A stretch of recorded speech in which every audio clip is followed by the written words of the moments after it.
Anong pinagkaiba ng Hot Wheels sa Tomica? Meron tayong Ferrari F40 from each brand.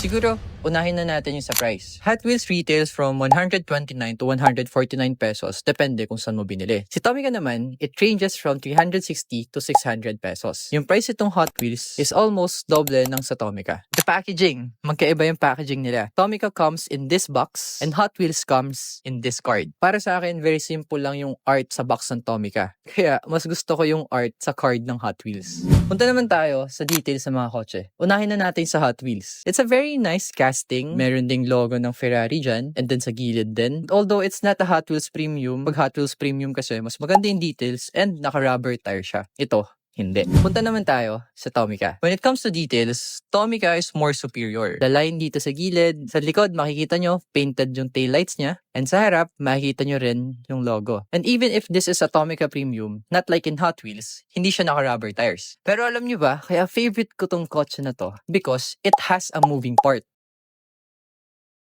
You can open the back. And makikita nyo rin kasi yung engine sa loob. Kaya ang ganda nyo rin i-display. And another feature that I want to show you guys is ito. Kunin natin yung Hot Wheels. Tingnan nyo kapag diniinan ko siya ng onte. Walang nangyayari, di ba? It's because walang minimimic ng suspension. But when it comes to Tomica, makikita nyo,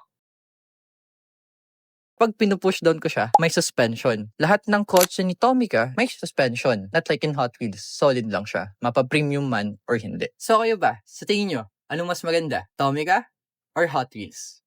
Uy, hindi ito yun ah. Para sa akin kasi, parehas naman siya maganda. Pero kayo, let me know in the comments guys. Thank you. Bye-bye.